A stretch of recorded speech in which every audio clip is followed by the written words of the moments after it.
balance steel ratio. No, kung gusto mo naman ng maximum steel ratio, i-maximize mo siya, no?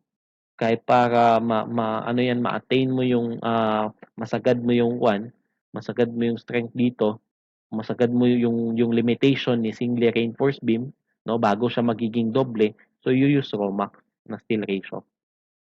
'Di ba? Sabi dito, yung raw actual is less than or equal. So kapag yung raw actual mo, in-equate mo siya sa Romax, so singly reinforced beam pa rin yan, no? Singly reinforced beam sa design yan. So ayan. Now for the reduction factor, actually may reduction factor dito, no, na binigay. Itong reduction factor dito is nakadepende doon sa ating Fs, no? So makukuha nating Fs. So doon sa inyong mga solution, no? 'Di ba, ipapa-check yung Fs or iso-solve nyo pa yung Fs kapag nagko-compute kayo ng WSD. Now, kapag sabi dito, kapag yung Fs natin is less than or equal to Fy, oh, paano 'yan kung i-extract mo to into two equation, no? Itong inequality na to. Pag extract mo to ganito, 'di ba 'yan? Less than Fy and Fs is equal to Fy. So kapag ganito, no, kapag yung Fs is less than Fy or Fs is equal to Fy, less than or equal to Fy, yung iyong reduction factor dito is 0.65. Diretso na yan. So, ito yung nandito ka sa compression control, no? Nakalagay dito, Fs is less than Fy or Fs is equal to Fy. You use the reduction factor equal to 0.65. Now, saan natin ito magagamit? Di ba kapag kukuha ka ng ultimate moment, you use the reduction factor times the nominal. So, itong reduction factor na to, nakabase pala siya doon sa value ni Fs, kung gaano kalaki. Now, kung yung iyong Fs naman is greater or equal to 1,000 MPa, your reduction factor will be 0.90.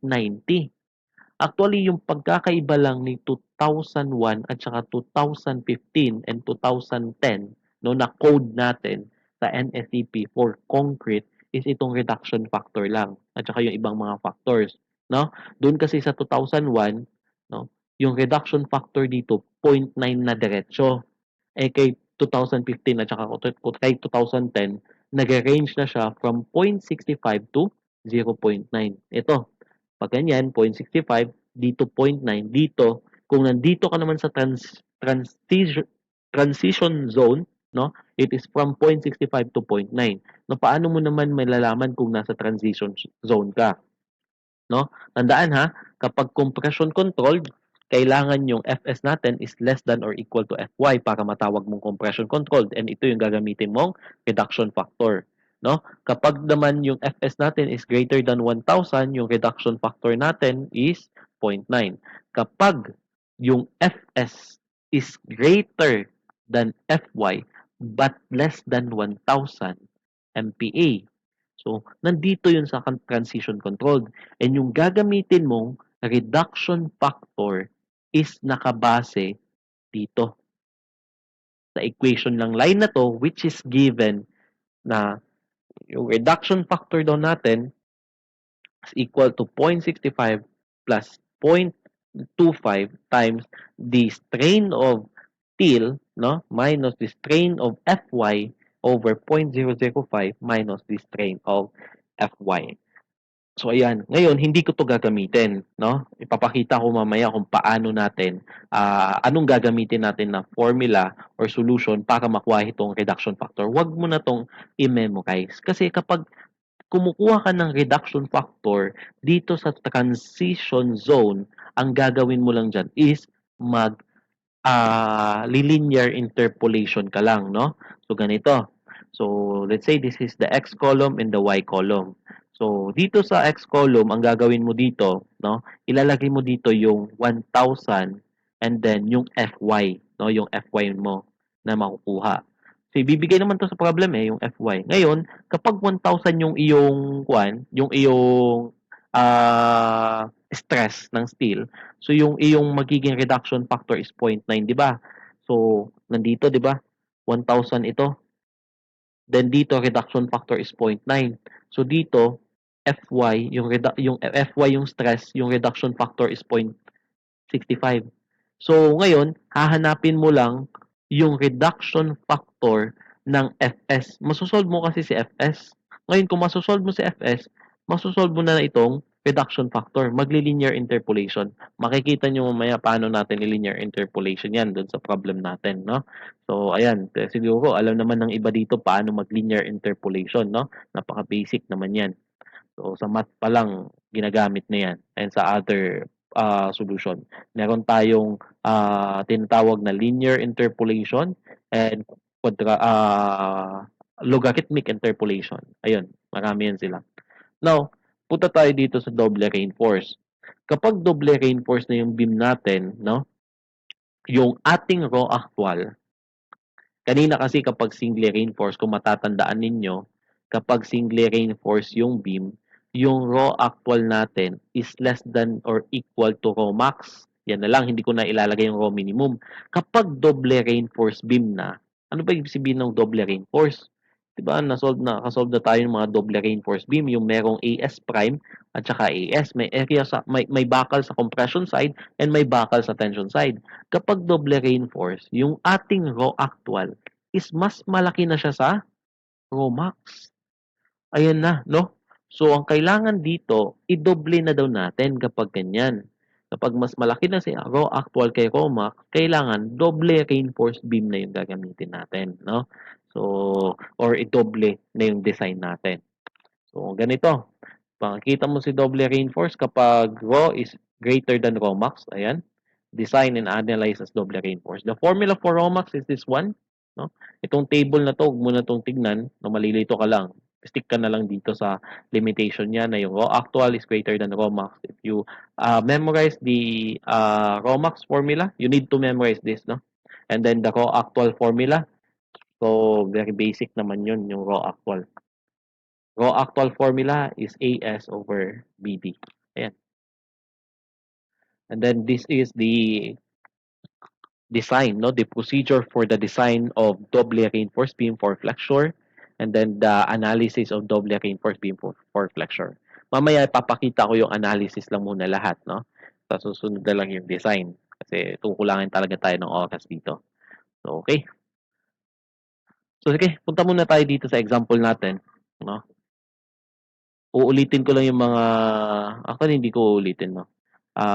Magbibigay ako ulit ng mga example for single reinforced beam. Ayan.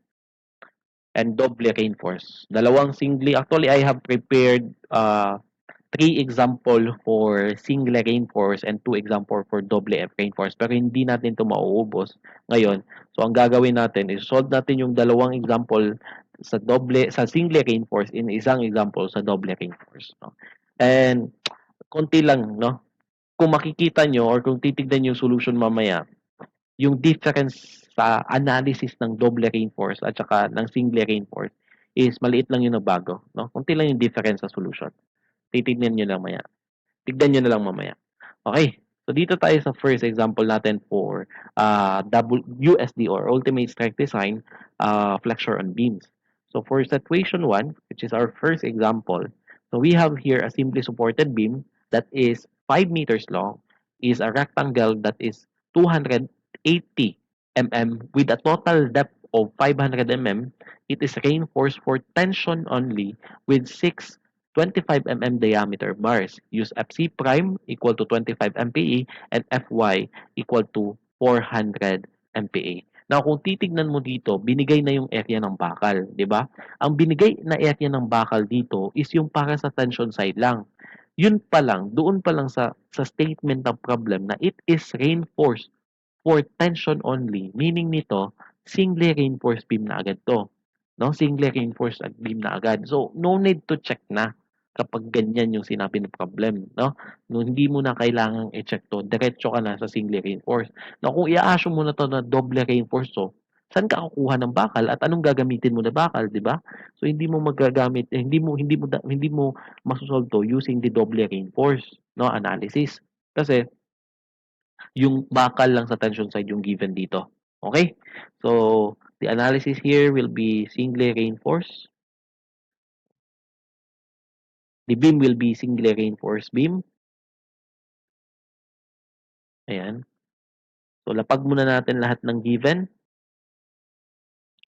Yung given dito is yung length ng beam, which is 5 meters.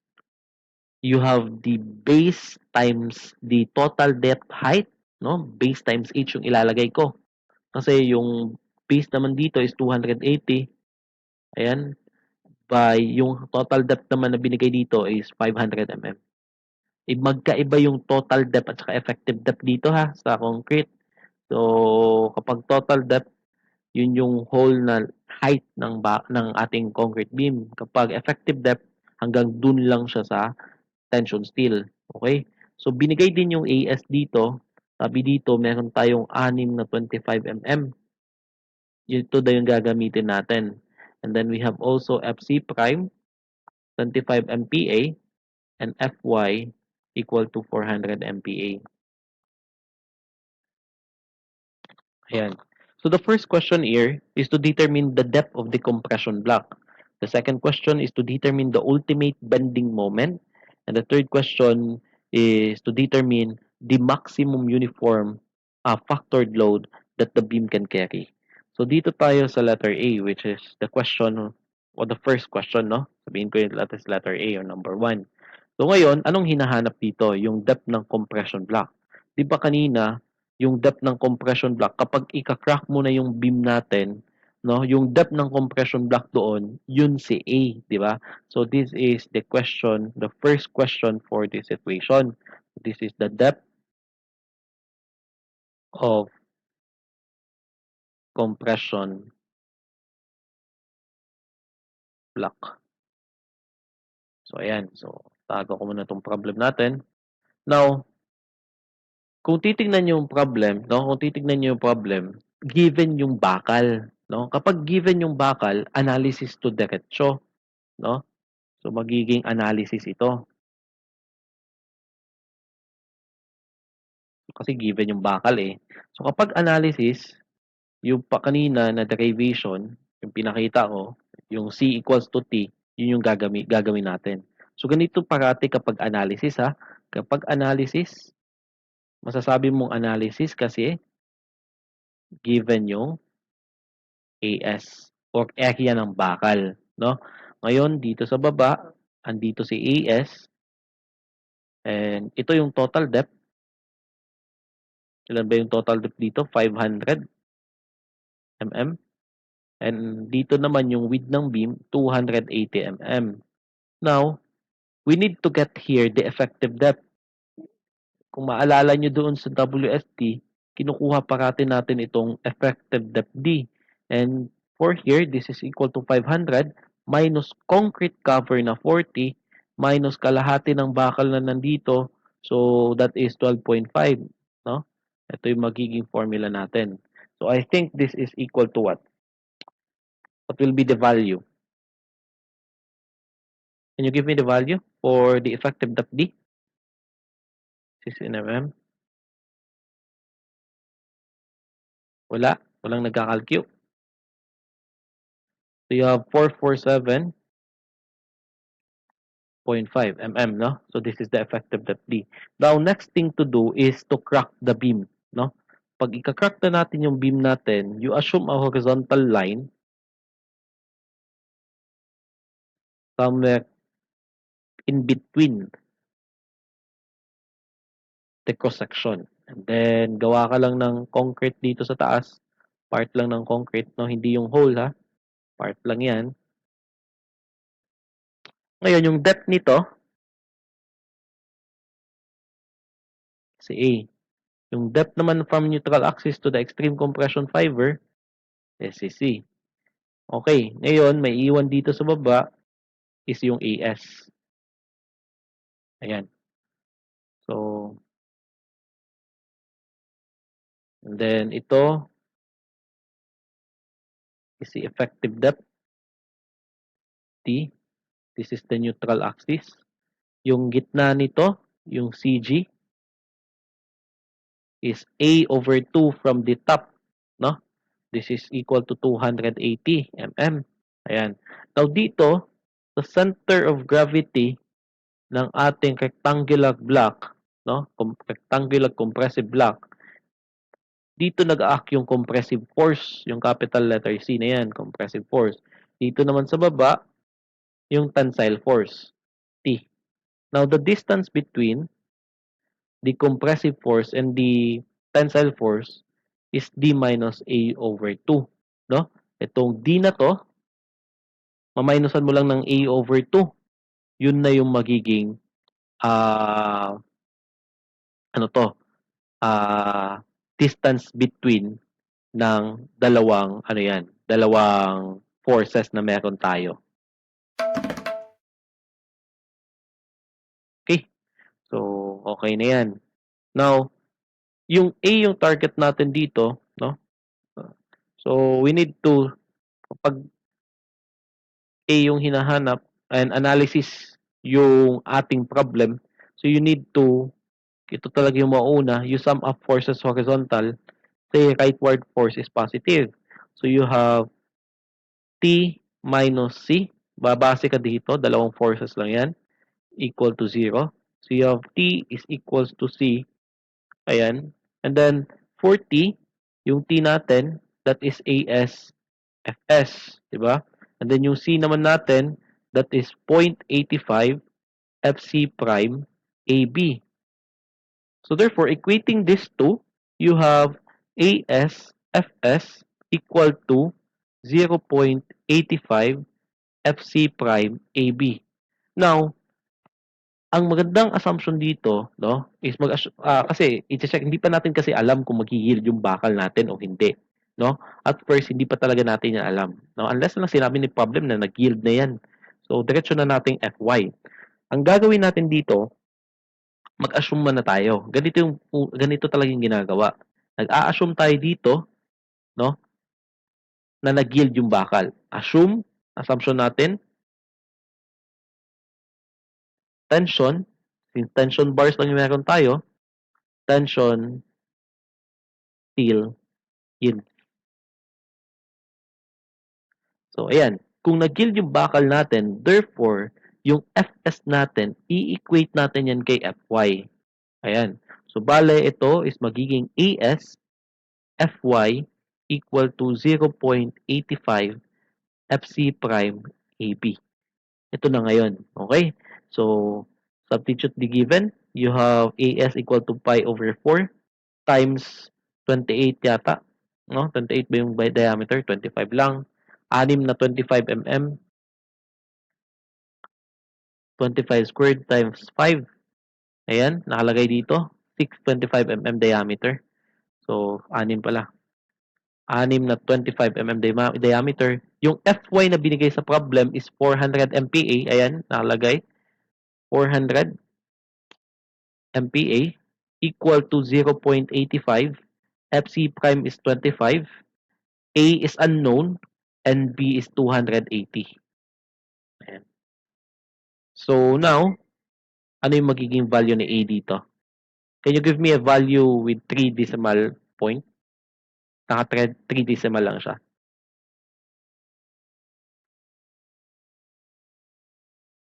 So, I think that is 198 na, no? So, pag i-round off mo. So, 198. So, ayan kasi 999 something eh. So, naka-squared to ha, times 6, 400. Ayan, 198. Paki-check na lang yung mga sagot. Okay, so 198 yan. So, pi over 4, 25 squared times 6, 6 na 25, 400 ito, 0.85, 25A, 280, 198, no? So, now, hindi pa ito yung magiging sagot natin, no? Hindi pa ito yung magiging value talaga ni A, no? Kailangan mo pa kasing i-check. Then, kung tama yung assumption natin, then, i-adapt natin itong value na to. Pero kung mali yung assumption natin, meaning, mali din yung mga values na nakuha natin. So, for C, anong formula ni C? That is A over beta. Itong formula ni C is nanggaling doon sa formula or sa equation ni A in terms of C na given doon sa code natin. Sabi sa code, si A daw is equals to beta times C. Therefore, your C is equal to A over beta. Sabi ko nga kanina, kapag nagsosolve ka ng beta, no? Kapag ginagamit mo si beta, tignan mo yung value ni FC prime. Kasi baka gumamit ka lang agad ng 0.85, di mo tinitignan yung value ni FC prime. Yung beta, yung FC prime dito sa problem is 25 MPa. So this is less than 28, therefore, yung beta natin is 0.85 na diretso. Okay? So, 198 over 0.85. Bale, ilan ito? Yes, ilan? 232.941. Yes. 232.941 mm. Ayan yung value ni C. Now, itong mga values na to, hindi mo pa pwede agad to i-adapt. I-check pa natin ngayon. Bago mo yan i-adapt, i-check mo yung assumption mo. Paano mo ma-check? You solve for the value of Fs. Check assumption and solve. Check Fs, no? I-check natin sa Fs. So, yung Fs natin dito, ano bang formula ng Fs? 600 times D minus C over C. Ito yung Fs formula ha. Iba din yung Fs prime para doon sa compression steel. Magagamit natin pag double reinforce na. So, dito, you have 600 times D. This is D, yung effective depth, no? Na nandun sa bakal natin para doon sa tension side. Yung AS, ano ba effective depth dito? 447.5 minus yung C natin dito, which is 232.941 over C na 232.941. Bale, ilan to? Yes, that is 552.652, I think, no? Yes, ayan, MPa. And then, after this, you compare this with Fy. Yung binigay na Fy dito is 400 MPa. And kung makikita nyo, Fs is greater than 400 MPa. Diba? So, kapag yung Fs natin is greater than Fy, no? Since Fs is greater than Fy, yung bakal natin, no? Tandaan to ha, dalawa lang yung pwedeng mangyari dito. Either mag-yield yung bakal or hindi. Kapag yung Fs is mas malaki siya kay Fy, therefore, yung bakal natin, no? Yung tension steel natin is nag-yield, no? Tension steel yields. Pero kapag yung Fs natin is less than Fy, no? Ito is equal. Fs is greater or equal to Fy, tension steel yields yan, no? Basta mas malaki lang siya or equal siya kay Fy, nag-yield na yung bakal natin. Pero kapag yung Fs is mas maliit kaysa kay Fy, your tension or your bars, no? Steel does not yield. Okay, ganyan na ha, does not yield. Ganyan yung mga assumption dito. Ganyan yung magiging conclusion natin dito kapag kino-compare natin yung value ni Fs and Fy. So saan tayo dito sa dalawa? 'Di ba? Doon tayo sa una, 'di ba? Dito tayo sa una. Ipukahin ko lang 'to ha. Doon tayo sa una, 'di ba? So yung Fs natin is mas malaki kaysa kay Fy. Therefore, tension still yields. And tignan mo yung assumption mo kung sakto ba dito sa conclusion na nakuha natin. Okay? Kung titignan mo dito, yung assumption natin, tension still yields. And yung nakuha natin, no, tension still yields. Therefore, we have correct assumption, no? We have a correct assumption here. So, ayan, no? So, kung correct yung assumption natin, values here are correct, no? Values of, magiging specific tayo, no? Uh, values of A and C are correct. Ayan, no? Sakto yung mga values dyan since tama yung assumption natin. 400 yung given na Fy. Ayan. 400, di ba? Ayan, no?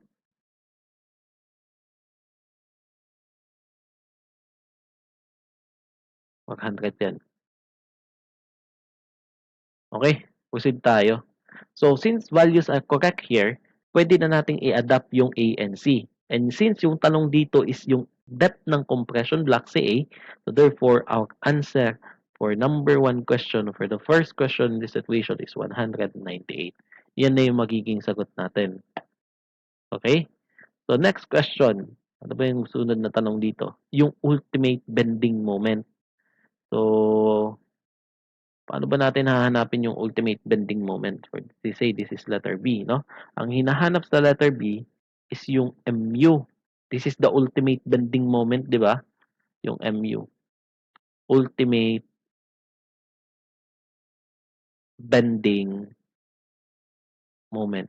Ang ibang tawag dito is factored moment, ultimate bending moment, and design strength or design moment. Yan yung mga tawag dito.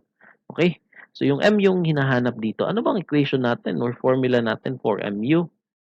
For MU, this is equal to the reduction factor times the nominal moment, di ba?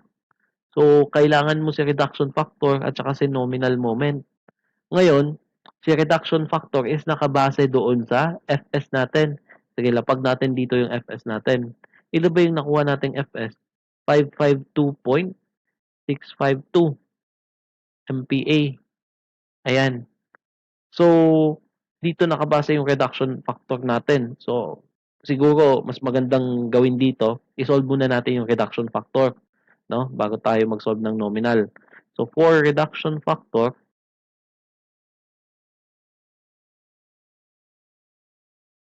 for the reduction factor P, ayan, tignan natin, no? Anong sabi kanina? Kung matatandaan ninyo, kapag yung Fs is less than Fy, no? Yung ating less than or equal to Fy, yung ating reduction factor is 0.65, 'di ba? Kapag naman yung ating Fs,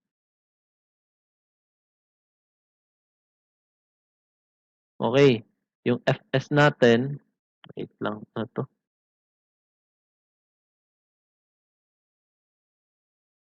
Okay, is greater or equal to 1,000 MPa, the reduction factor will be equal to 0.90, 'di ba? And for Fs naman, no, which is nandito sa gitna nito, no, greater than Fy but less than 1,000 MPa, nagva-vary naman yung Fs yung reduction factor natin, no, from 0.65 to 0.9.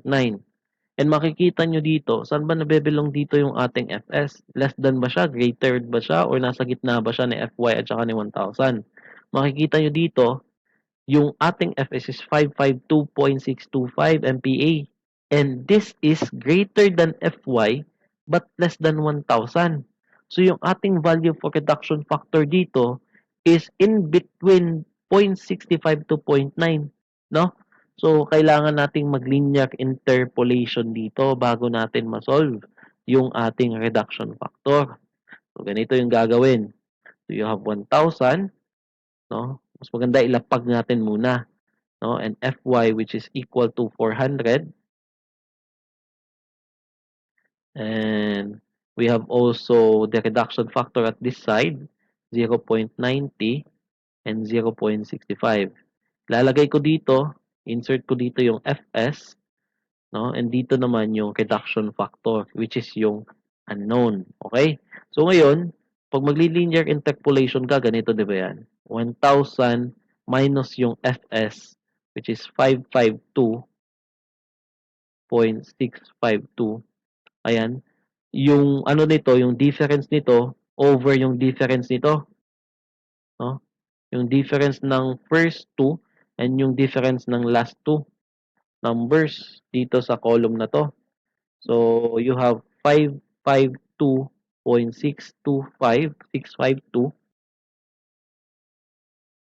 minus Fy of 400. Now, equate mo lang to doon sa mga corresponding reduction factor nila. So, ano bang corresponding factor nito? Yung 1,000, 0.90. Yung 552.652, hindi natin alam yung reduction factor and yun yung gusto nating kunin. So, lagyan mo ng reduction factor. Ayan, minus reduction factor over reduction factor minus kapag 400 naman, Fy yan, 0.65 yung ating reduction factor. So now, can you give me the value of the reduction factor?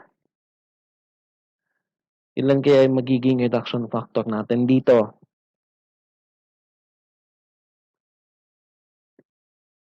At least 5 ha, kasi at least 5 yung gagamitin natin dito. Pwede na siguro yung, yes, that is, the correct answer is 0. Something. 0.713 61. Okay na to. At least 5, no? Kasi walang whole number ito eh, walang walang ones digit, focus decimal ito. Kaya dapat ramihan nyo yung significant figures dito and so damihan nyo ng decimal value para maging significant siya, no? So ayan. So kung merong whole number, like for example, yung mga katulad dito, yung FS, meron naman tong mga tens, ones, and hundreds digits. So ito, pwede ng tatlo yung decimal value. Pero kapag ito, no, kapag ginawa mo lang yung tatlo, magiging kwan yan, hindi siya hindi siya magiging significant, 'di ba? So mas maganda kung lilimahin mo. Ganyan yung rule namin eh, no? Kasi para mas lalapit tayo dun sa problem. Mas maganda naman din kung gagamitin mo talaga yung buo, no? Pwede rin naman. So okay, since nakuha na natin yung reduction factor, okay na to. Yung sunod naman natin na kukunin para ma-solve yung ultimate bending moment is yung nominal moment. So how to get the nominal moment? No, paano yan kukunin? Balik tayo dito sa ating forces. Ito. Makikita nyo dito, meron tayong diagram dito. No? So, meron tayong dalawang forces dito. Itong dalawang forces na to, magpuputos to sila ng bending moment. No? And yung napuputos silang moment dito is yung internal moment na nominal. Nominal pa yan ha. Nominal pa dapat yan. So, yung nominal moment dito, ayan, tandaan nyo yan, parang ganito yan eh. Merong forces dito, compressive force, C. Merong tensile force dito, T. And yung distance between these two forces is D minus A over 2. Dito naman, makaka-create ka ng bending moment which is your nominal moment. Ayan. So, ang gagawin natin ngayon, no, is magmo-moment tayo dito sa T or C. Depende na yan sa inyo. So, tignan niyo lang mamaya doon sa doble kung saan yung mas advantage mag-moment. Actually, kapag double reinforce na, bigyan ko kayo ng hint, dalawa na yung magiging compressive force natin. So, mas advantage na mag-moment ka sa tensile or sa tension side which is doon sa T. So, ang gagawin mo lang dito, magsasum ka lang ng moment doon sa tension side. T equal to 0, take clockwise rotation is positive. Actually, meron na tayong direct formula dito eh. Andun na sa module, no? Pero madederive mo lang din naman yun. So, kung makikita nyo dito, you have moment, nominal, minus yung C, no? Nag-moment tayo dito na point. So, meaning wala na to dun sa ating moment equation. Kasi wala naman tong moment arm dahil nandito siya mismo na point. So, yung nominal moment natin, clockwise yung rotation niya with respect to this point. So, positive siya. Yung T naman with respect to T, no, this point sa T, negative naman siya and may distance siyang D minus A over 2 equal to 0. So, your nominal moment will be equal to C times D minus A over 2. Ito yung magiging equation natin. Makikita nyo dun sa module, no? Makikita nyo din dun sa module natin na meron tayong ganyang formula. Asan yun? Ito, no? Nominal moment is equals to C times D minus A over 2. Sa design, ito yan. Ito yung nominal. Ayan. C or T yan. Kahit saan naman dyan sa dalawa pwedeng gamitin. Forcing reinforce. Now, kapag doon ka naman, no? Kapag doon naman tayo nag-moment sa C equal to 0 naman. Dito naman sa compressive force C. Diyan tayo nag-sum up ng moment. So, nung mangyayari naman, say, clockwise rotation pa rin is positive. So, therefore, you have the nominal moment minus yung T times d minus a over 2 equal to 0. So you have nominal moment equal to t times d minus a over 2. So parehas pa rin yan na magiging value, no? So equal yung value nito kasi 'di ba? At first pa lang dito yung pag-summation natin ng forces horizontal, no? Anong nabuo nating equation sa pag-forces horizontal natin, pag-sum up ng forces horizontal? 'Di ba yung nabuo nating equation, yung tensile force daw is equal to the compressive force, meaning equal lang yan sila. Equal lang 'to. And doon natin nakuha yung value ni A eh, 'di ba? Ito 'yun. Ito. So, kahit saan diyan sa dalawa, pwede mong gamitin. Okay? So, ngayon, try natin ito kay C. Tignan natin kung anong lalabas, kung equal ba talaga, no? Yung C natin, that is 0.85. This is the compressive force times the moment arm. Yung compressive force is 0.85. This is the stress times the area, AB, times D minus A over 2. So the nominal moment using C is equal to 0.85, FC prime is 25, A is 198, and B is equals to 280. Now your D here, it's 447, no, 447.5 minus A, ilan ba yung A dito? 198 over 2. So bale, makukuha mo yung nominal moment in terms of, no, Newton mm.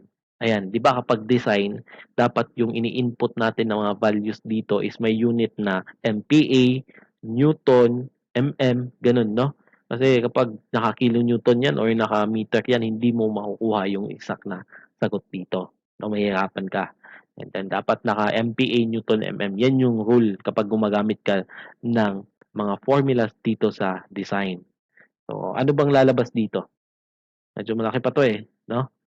So, ayan, okey. So, merong nagsabi na 410567850. And then paki-divide na lang 'to ng 1,000 squared, 'no? Bakit natin dini-divide 'yan ng 1,000 squared?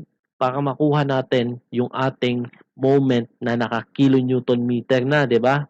So, that is what 410.568. Puwede na 'yan, 'no? And sige, yung tension naman, tensile force naman yung gagamitin natin. Paano naman 'to, 'no? Nominal moment, dapat equal lang 'to. Tignan natin kung magiging equal. Is equal to the tensile force times the moment arm D minus A over 2. So therefore, the nominal moment will be equal to the tensile force. Ano bang tensile force natin? 'Di ba that is AS Fy? Kasi nag-yield yung bakal and yun yung ginamit natin dito, no? Ito, dito sa solution natin sa pagkuha ng A. Ito, ayan, no? Fy yung ginamit. Ayan. So, times D minus A over 2. So, you have pi over 4 times 25 squared times 6 times Fy of 400 times effective depth of 447.5 minus your A equal to 198 over 2. Then, ayan, makukuha mo dito is naka-Newton meter. So, kindly check if the same lang ba sila. Parehas lang ba?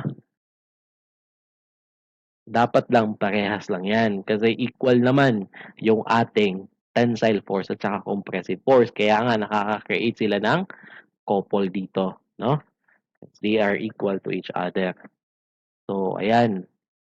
So, meaning, ito na yung value ng ating nominal moment. But, hindi pa yan yung hinahanap, di ba? Ang hinahanap dito is yung ultimate moment, which is equal to the reduction factor times the nominal. So, paano natin kukunin to? So, di ba yung reduction factor nakuha na natin? So, ilan ba yung reduction factor na nakuha natin? That is 0.71361. Okay? So, 0, oops,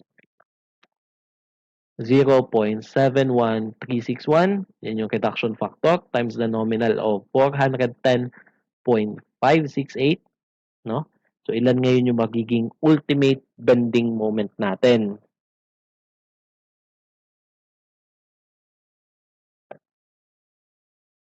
So, that is 292.985. 292.985 kilonewton meter. Ayan. So this is the answer for number 2 or for letter B question. How about for letter C? Or the third question for this situation, ano ba yung tinatanong dito? Tignan natin. Balikan natin yung situation. Yung tinatanong dito,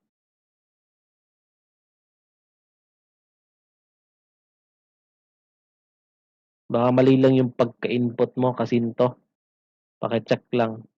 0.85, 25, 198, 280, 447.5 minus 198 over 2. Ang nakukuha, ang daming nakakuha ng 410.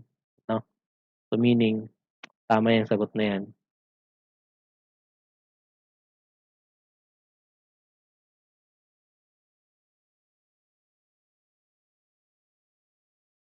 Okay, doon naman tayo sa number 3 question.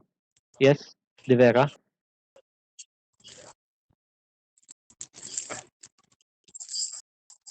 Excuse me, sir.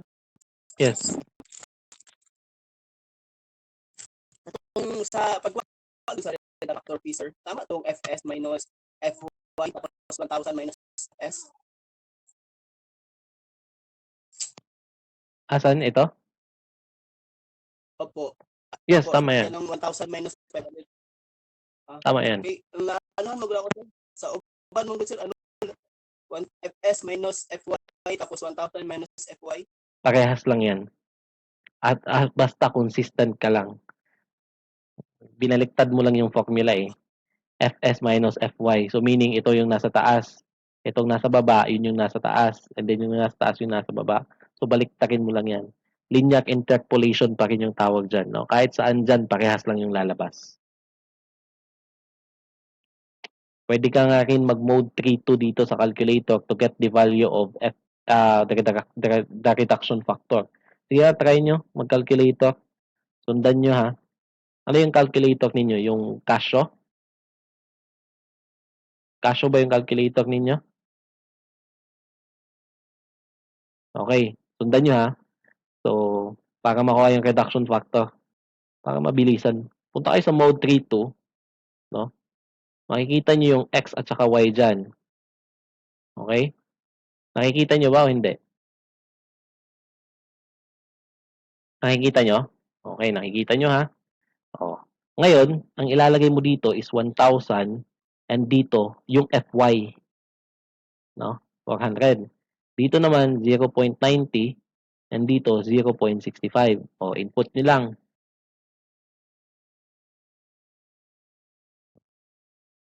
Kasi pag board exam, ito nagagamitin niyo eh. Itong Caltech. Okay, makita niyo na. Na-input niyo na to. Pagkatapos yung input, you press AC. Oo. Okay, na-press AC niyo na. Na-press na ba yung AC? Okay. Ang pindutin niyo, you press shift ha,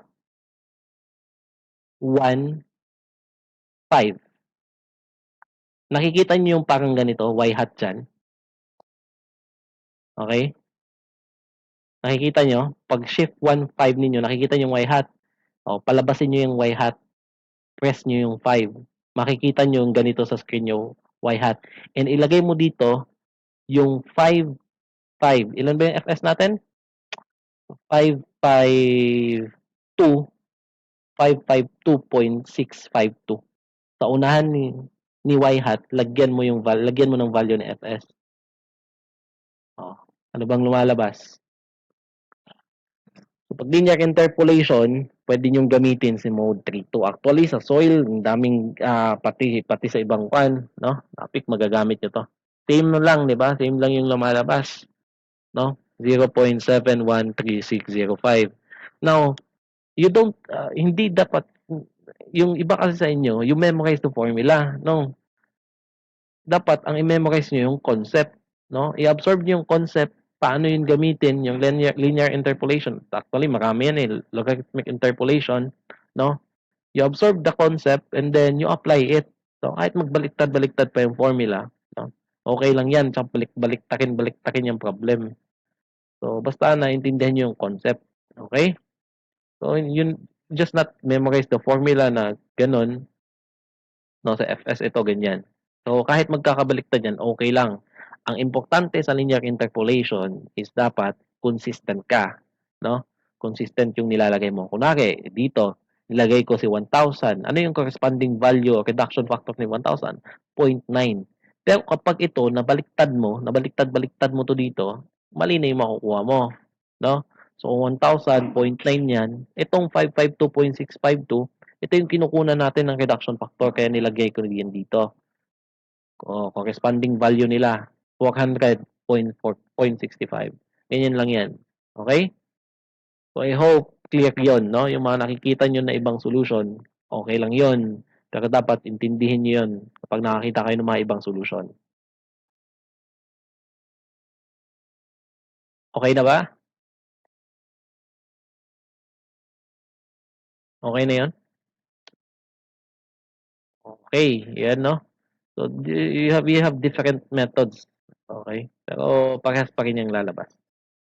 Okay. Basta, sa design, yung concept mo na yung akuanin natin, yung ano natin dito, yung i-absorb natin, lalo na sa mga formula, sa math, ganyan din, no? Sa math talaga. Sa math and sa geotechnical, pati sa hydraulics ninyo. Lahat ng subject. Concept-based lang. And kapag nakapaka mo kasi yung concept, okay na yun, no? Kahit i-derive mo na yung formula, pwede lang. Ayan. So, okay. Mute lang. Okay, thank you. So, ayan. Okay na. So, bali dito tayo sa number 3. So, for number 3, determine the maximum uniform factored load that the beam can carry. So, hinahanap naman dito yung maximum factored load na kayang i-carry ni beam. So, ano ba itong factored load na to? No? So, sabi dyan, wait lang. Okay, wait. Sa letter C, okay, sinasabi dito na hinahanap yung maximum, no? Maximum, ano nga yung term niya? Maximum uniform factored load. Nako, anong term to? Redundant na siya. Maximum uniform factored load na kayang i-carry ni beam. So, ano ba yung uniform? From the word uniform, no? Uniform factored load. Yung uniform load, di ba, yan yung nakakalat, no? Yung parang rectangular na nakakalat sa buong beam. Okay. So, parang ganito. Uniform load. Ayan. Ayan. Pero may word kasi na factored at saka maximum, no? So ano 'yun? Kapag sinabi mong factored, no? Alisin mo muna yung factored muna. Alisin mo muna 'to, uniform load. So ganito yung uniform load. And then maximum and factored. Pag sinabi mong factored, parehas lang 'yan doon sa ultimate, no? Na word. Yung factored at saka ultimate dito sa USD, yan yung may mga subscript na U. Kung ultimate moment, MU yan. Kung sinabi mong factored moment, MU pa rin yan. Kung maximum moment, MU pa rin yan. Okay? Kung design moment, MU pa rin yan. Parehas lang yan sila. Okay? So, ayan ha. So, bali dito, ang hinahanap dito, since maximum factored, maximum uniform load yung hinahanap dito, it is your WU na naka-kilonewton per meter. Yung uniform load na nakalagay dito, na factored siya. Yun yung hinahanap. Alisin na natin tong maximum, no? Kasi redundant na masyado. Dapat uniform factored load lang yung nilagay dito na problem. So, yung length naman ng beam binigay, no? 6 meters, di ba yung length? Nakalagay naman, di ba, no? Or 5 meters lang pala. Ayan. Ayan muna natin.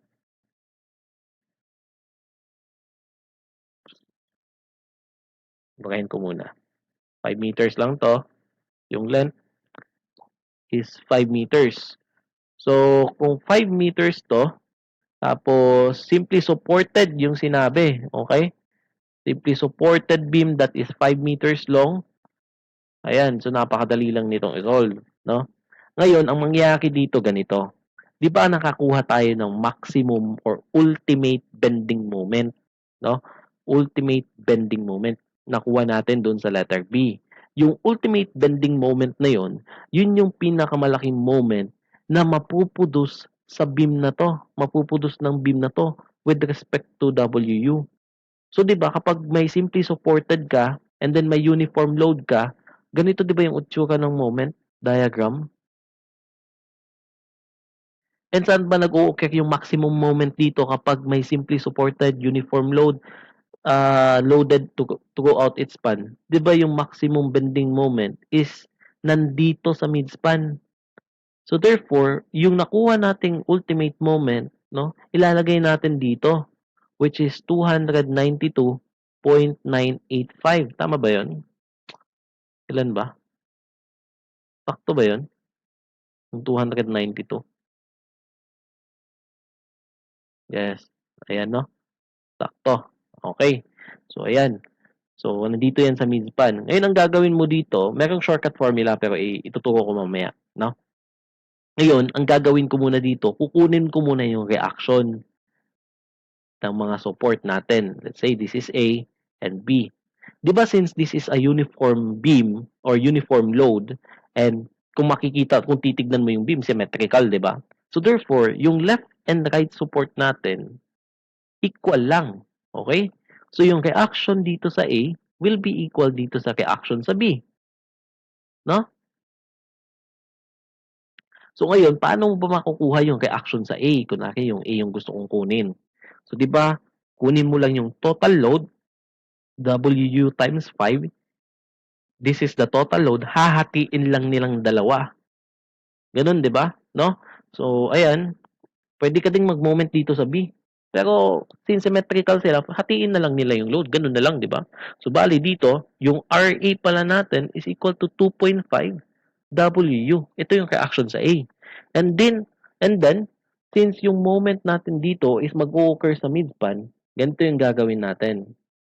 Ika-cut natin yung beam doon sa midspan, doon mismo sa midspan. WU ito, and then yung length na lang ng beam natin dito is ilan? 'Di ba sa midspan, meaning sa gitna, 2.5 meters. May reaction tayong RA dito. This is equal to 2.5 WU. And then, since kinat natin yung beam dito sa midspan, anong may expose dito? 'Di ba may expose yung shear, no? May expose din yung ano dito, yung moment, no? Yung moment. And yung moment na mai-expose dito, pag kinat mo yung beam, dapat equal to saan? Sa ating MU, no? Sa ultimate bending moment, which is equal to 292.985.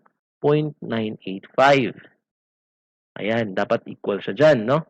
So ngayon, ang gagawin mo na lang dito is mag-moment dito sa cut section. Let's say that is point O. So summation of moment at the point O, say that is equal to 0. Say, clockwise rotation is positive. Let's say, no? Clockwise rotation is positive. So we have what? We have RA, no? Yung RA natin, yung rotation niya is clockwise. So that is positive 2.5 WU. This is the magnitude of RA in terms of WU times the moment arm of 2.5. Okay? Nagsum lang tayo ng moment dito. Minus, yung MU is 292.982. Negative yung kanyang rotation, di ba? Counterclockwise siya. Okay? With respect to our assumption, kasi yung assumption natin, positive. No? Positive is clockwise. Now, yung rotation ni MU is counterclockwise yan because this is a positive moment. So, ganyan dapat yung rotation, di ba? Ganyan dapat yung direct, yung kanyang rotation. So, kaya ganyan yung nilagay natin dito. Tandaan ha, positive moment, ganito yung rotation. Negative moment, ayan. This is a positive moment, okay? Since it is between the spans, So, between the supports, no? So, ganito dapat yung rotation. Kaya ganyan yung rotation ni MU. Baka magtaka kayo, dapat alam nyo na yan. Okay, next is yung WU. WU times 2.5 times yung moment arm na 2.5 over 2. Equate this to 0, then you solve for W. Ilan ba yung magiging WU dito? So, this is the maximum, no, uniform factored load that the beam can carry. Ano pala ito? Ilan ba yung magiging kwan natin?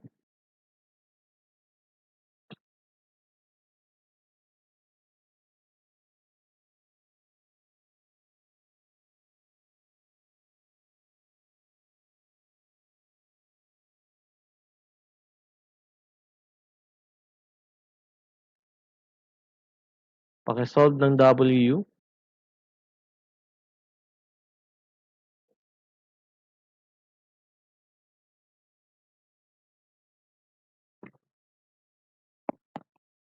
So that is equal to 93.775, no? 93.775.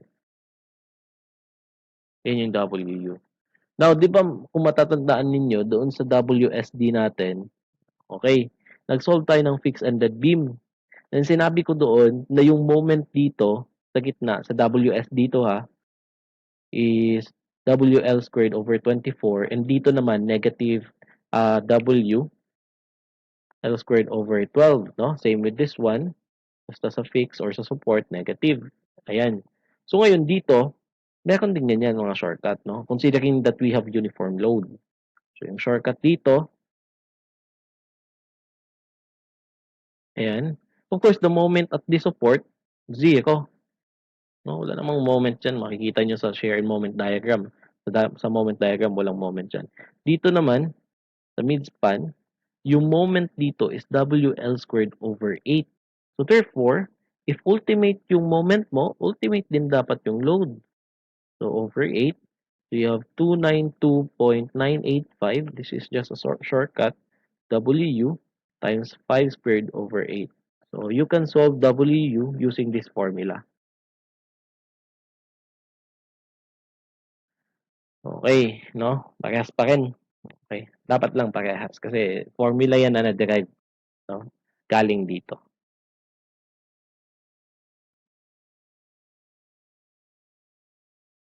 Okay? So, sige, proceed tayo dun sa next example.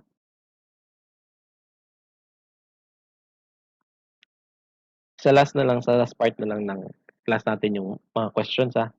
Proceed tayo dito sa next example. Kasi meron pa tayong dalawa. Tapos, 1 hour na lang yung natitira.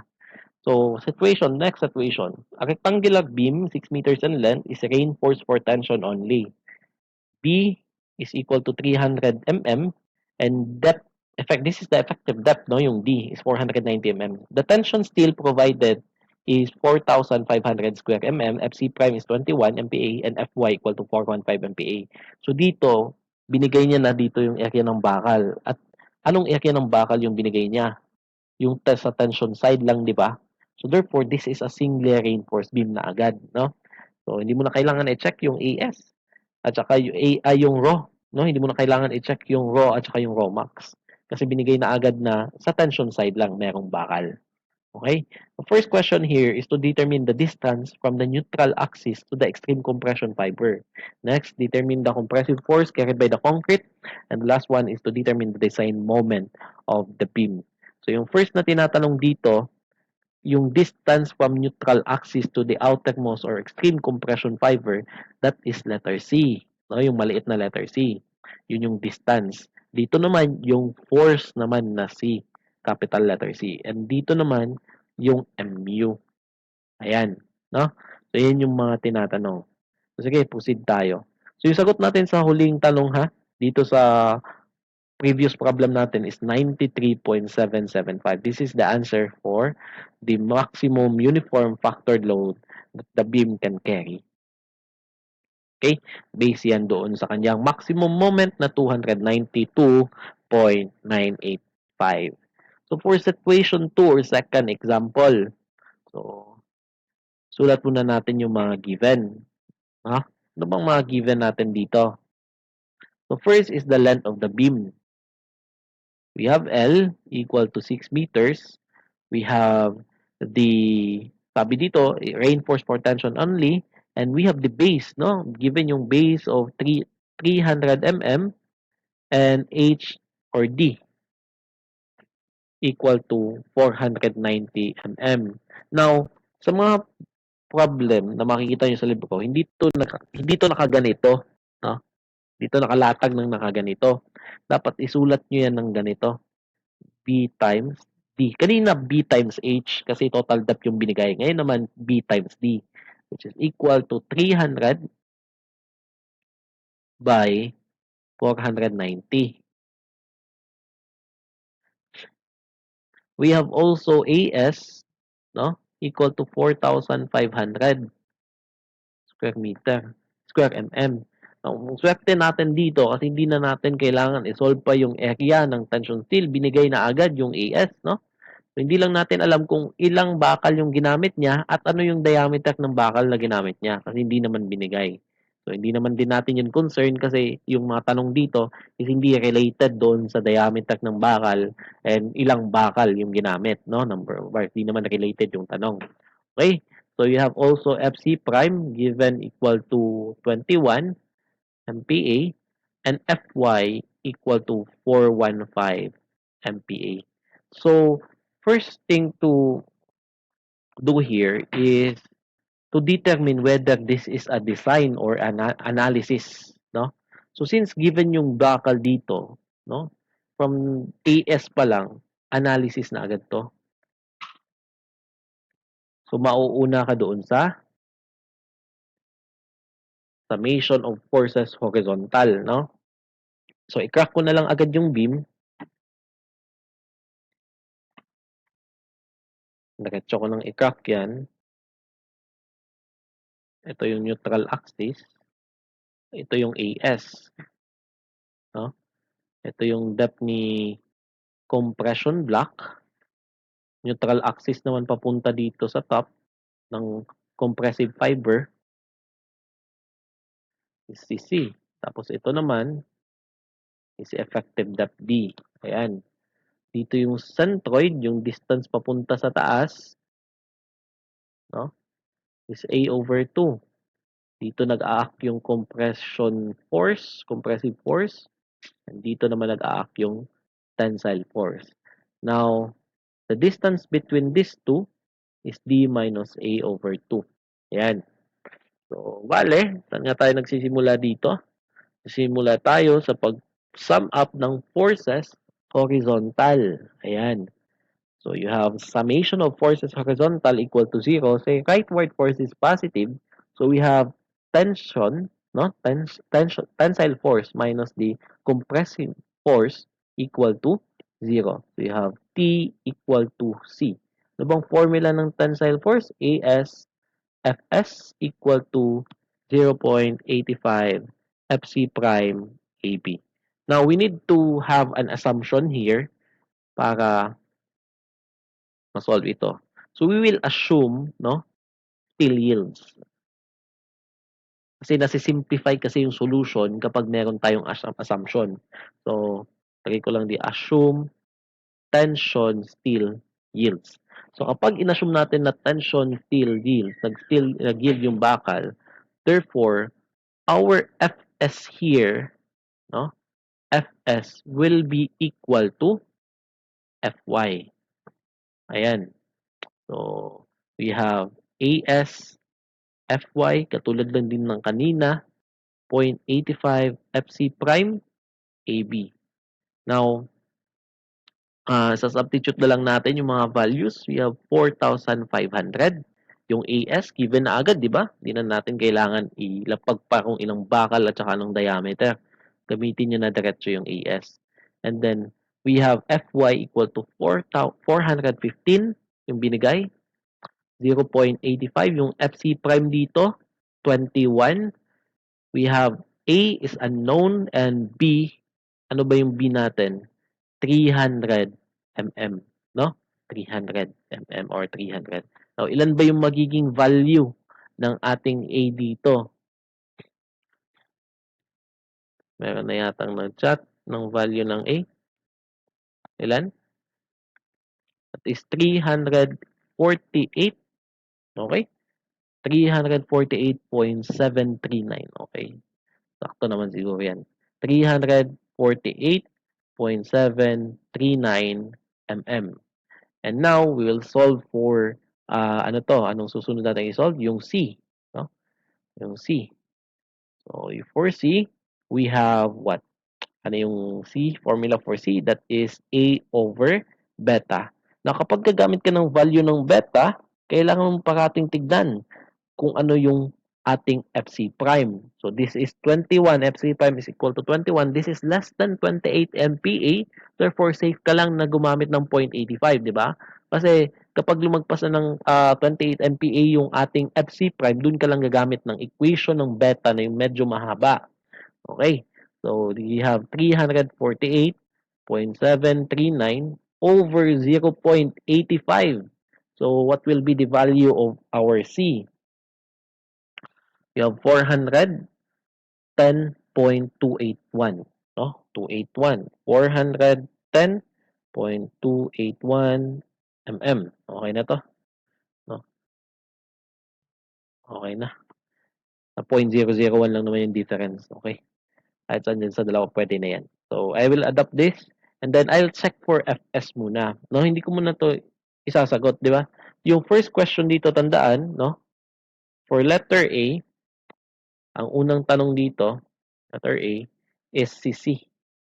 No? This is the depth of the neutral axis or the distance from the neutral axis to the outermost fiber, compression fiber. Ito. Yan yung tinatanong. Pat hindi pa tayo makakasiguro, kailangan nating i-check yung assumption natin. So, check for Fs and then check your assumption. So, Fs is equal to 600 times D minus C over C. So, this is equal to 600 times the effective depth. Ilan ba yung effective depth natin? 490. Ayan. This is base times depth. B is 300. D is 490 minus the C of 410.281 over 410.281. Bale, ilan ngayon yung ating magiging Fs? So, Fs will be equal to 100. Ilan yung binigay nyo? 116 point ilan? 582. 582 MPa. Ito. So, kung titignan nyo dito, no? Yung titignan nyo yung value ng Fs and i-compare natin kay Fy, no? Lagay kayo ng conclusion nyo. Since Fs is less than Fy, di ba less than to? Makikita nyo yung Fy natin is 415. Yung Fs dito is 116 lang. So, therefore, Fs is less than Fy. Anong sinabi ko kanina? Kapag less than yung Fs kay Fy, therefore, the assumption, no, or the bakal, yung bakal natin, which is yung tension bar dito, no, tension bars or steel, kapag mas maliit yung Fs kaysa kay Fy, anong mangyayari? Hindi mag-yield, no? Does not yield. Unlike kanina, no? Balikan natin. So kanina, yung assumption natin, no? Assume tayo dito ng assume tension still yields. Na-check natin dito sa previous problem na yung Fs natin is greater than Fy. Kapag mas malaki si Fs kay Fy, tension still yields. No? Nag-yield talaga yan. Pero kapag mas maliit siya, hindi siya mag-yield. Makikita nyo naman, maliit yung Fs natin kaysa kay Fy. So, hindi siya mag-yield. So, therefore, anong masasabi nyo sa assumption natin? Sakto ba yung assumption natin o hindi? Dili, sir. If is Yes. gamiton. Assumption is wrong. Therefore, values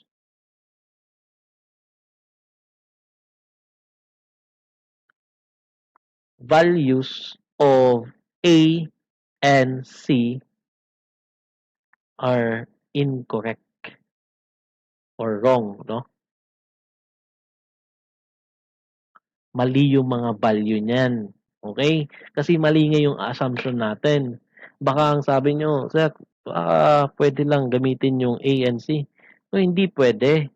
Kasi, makikita mo naman dito, mali yung assumption natin. Therefore, hindi dapat FY yung ginamit dito, kundi FS. Okay? So, anong gagawin natin, sir, kapag, anong gagawin natin kapag mali yung assumption, no? So, baliktarin mo lang yung assumption natin, no? Ulitin mo lahat. So, ulitin natin from the first step, no? So, dito sa first step, ang ginawa natin, nag-summation tayo ng forces horizontal equal to 0. Ayan, in-equate na lang natin, equate ko na lang diretso si C and T. Okay. Ang gagawin na natin ngayon, magbibigay na tayo ng tamang assumption. Yung tamang assumption dito is yung na-conclude natin. Okay? Ano ba yung na-conclude natin? Yung tension bars, no? Yung tension bars that does not yield. So we will assume here that tension steel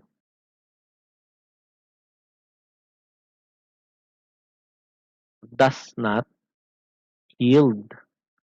So kung hindi pala nag-yield yan, therefore, we will use Fs. Ang ating equation ngayon, magsistick tayo sa AS Fs equal to 0.85 Fc prime AB. Hindi tayo gagamit ng Fy. No? Okay. So ngayon, anong gagamitin natin na Fs? Baka ang sabihin ninyo, yung gagamitin dito na Fs is itong value na to. No, hindi to pwedeng gamitin. Ngayon, bakit? Bakit hindi yan pwedeng gamitin? No? Saan ba galing itong value ng Fs na to? Ano bang formula para makuha tong Fs na to? Di ba nakuha ito galing dito na equation? And ginamit natin sa equation na to yung value ni C. Okay? Sa pagkuha ng Fs kanina. So yung value naman ni C, galing yan sa value ni A. Ito. And yung value na A is galing dito na equation. And itong equation na to, merong Fy dito, which is nakabase doon sa assumption natin kanina. Mali yung assumption natin. Therefore, mali yung mga values dito. Yun na lang isipin nyo, no? Kung mali yung mga assumption, mali yung mga values. Therefore, hindi natin pwedeng gamitin itong value ng Fs dito since mali itong value ng C dito. Okay? So, yung formula, stick tayo dun sa formula. Ang magiging value ngayon no, ng Fs is ganito. AS, kapag hindi nag-yield, ganitong mangyari. Yung formula ni Fs, ilalagay mo dito. You have 600 times D minus C over C equal to 0.85 Fc prime AB. And ang mangyayari ngayon, magiging unknown dapat sa equation natin si C. Yun dapat yung gagawin ninyo. So, lahat ng mga values dito na unknown, i-in terms dapat natin kay C. So, yung A lang yung i-in terms natin kay C dito eh. So, di ba yung equation ni A in terms of C is equal to beta times C. Meron tayong ganitong equation. So, magiging ganito, AS times 600 times D minus C over C equal to 0.85 Fc prime. Then you have beta times C times B. This is the equivalent of A. Now, substitute the given na lang. You have AS equals to 4,500. You have effective depth of 490. Unknown ngayon si C. So, therefore, kung unknown ngayon si C, ang isipin nyo, kapag may bakal na hindi nag-yield, ang unang makukuha natin is yung C, hindi yung A. Kapag nag-yield, 'di ba? Kapag nag-yield yung bakal, A yung makukuha natin. Kapag may hindi nag-yield na bakal, so yung C yung makukuha natin, no? Parehas pa rin to sa double